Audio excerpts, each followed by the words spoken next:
Hello, my name is Michael Robinson, and this is my presentation on Willie Bester.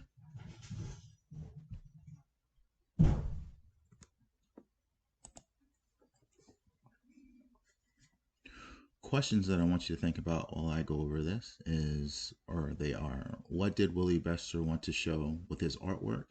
Why is Willie Bester considered a great contemporary artist? Montague, South Africa, was founded in 1856, also known as the mountain mecca of the Cape. Montague lies surrounded by the Langberg mountain range nestled between the Kessie and Kinging rivers in the western corner of Connaland, and is famous for its orchids, vineyards, local herbs, rock formation, and healing hot mineral springs. Montague started out as an agricultural settlement and became a more complex town over time. The town used British patterns of space making and British inspired detail in order to create its image. Starting in 1948, the National Party established the racial institution called apartheid in South Africa until 1994. Apartheid, which means apartness, was a violent policy that ensured that whites would continue to dominate South Africa. 8 years after apartheid was established, an artist by the name of Willie Bester was born.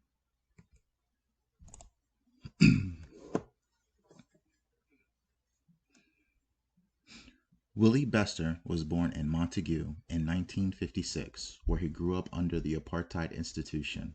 He was born to a migrant laborer and a Cape-colored mother, which was unacceptable during that period.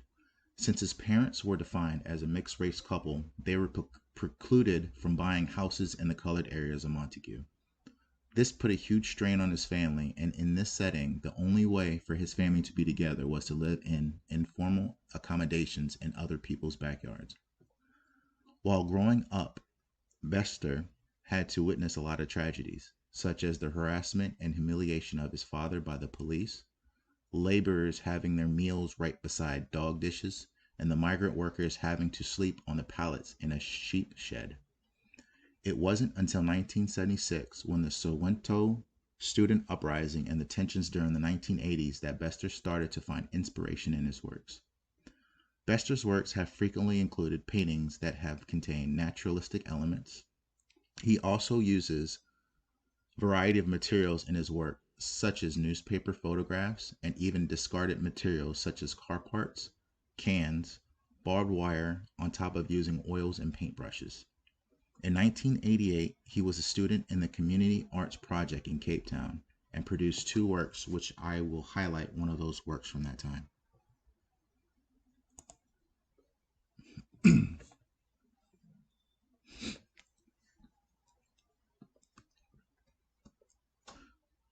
Forced removals, created in 1988, depicted the harshness under apartheid law.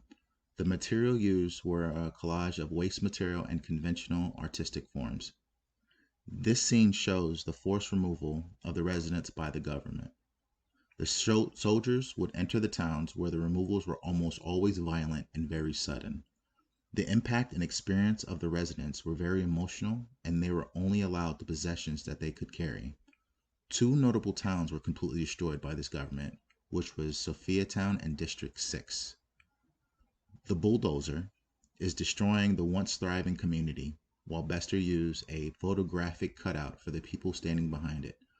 Looking at the buildings behind, you can see perfectly erected buildings just waiting for the bulldozer to bring them down. In the lower right, he stenciled the words "Made in England," maybe alluding to the systems that were a part of and the reasoning that this was happening.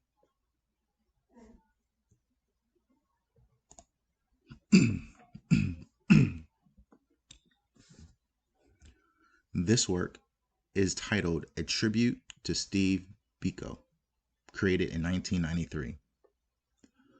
This art was created using objects, photographs, signs, symbols, and pigment. Steve Biko was an anti-apartheid activist that died in police custody in 1977. Bester added different images to which all have meaning and relate to his death. The stop sign refers to where Biko was arrested under the Terrorism Act number 83. The yellow truck that's in the top center is the vehicle that they took Steve Biko in. The Pretoria sign is where Biko died. The toe tag next to the vehicle that signifies the discrepancy in the death report due to hunger.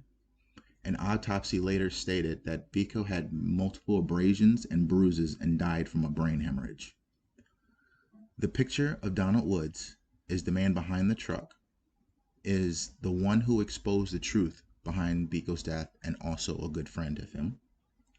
Lastly, the target that has the numbers, which is a tribute to Biko as well as Chris Hani, and represents the apartheid propaganda.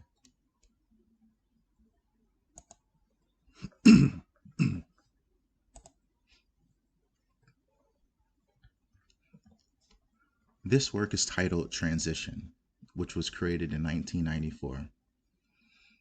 This art was created using items found in the junkyard, streets, and secondhand shops. The work, according to Bester, is connected to what is happening on the ground. His work reflects the transition from the apartheid state to a new democracy. A couple of highlights from the video where he is discussing this work are as follows. The book in the center refers to the apartheid ideology that is forced onto people and how they made structure with everything that was going on. The guitar, which symbolizes the system for Bester. The guitar was central to him, and he was told to play to the tune regarding the apartheid system. The cups symbolize the religious aspect for when Jesus was forced to drink the eve before getting crucified. This is also a metaphor for the bitter stuff being forced on the people that should benefit them from a government that was supposed to be Christian.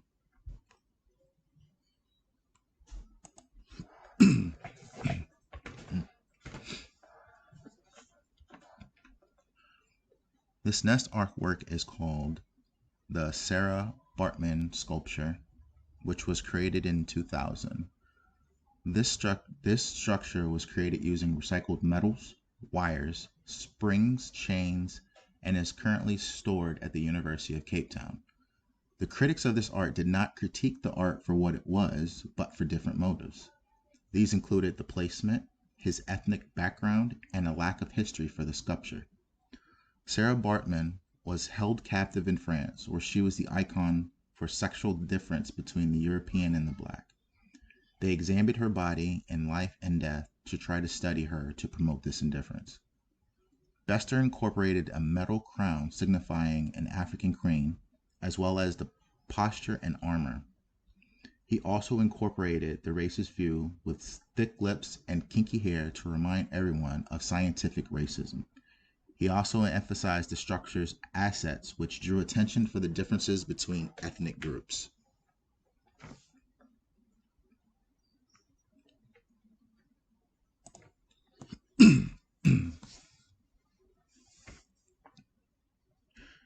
The Trojan Horse 3 is made from car parts and motorcycles that Bester has put together for display.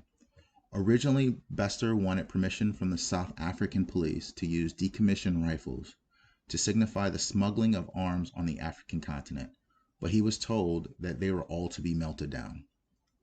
The Trojan Horse memorializes the Trojan Horse Massacre, which happened in 1985. 3 students from the Athlone in Cape Town were killed in October of that year.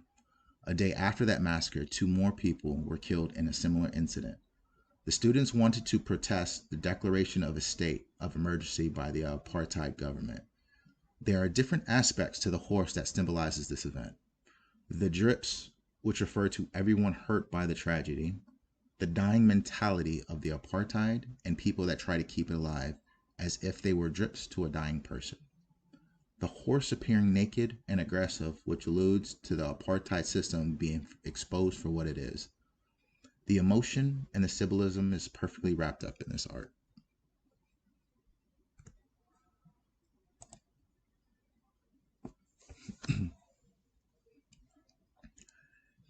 Here is Willie Bester and his various artworks throughout the years. He wanted and still speaks of the times through his artwork. Many misconceptions about artists from the continent of Africa assume that it is a country. With over 50 distinct countries, Bester is a South African artist. Through his works, you can see people, cities, towns, and modern elements that breaks the stereotype that Africa is primitive and not as diverse as other parts of the world. Thank you.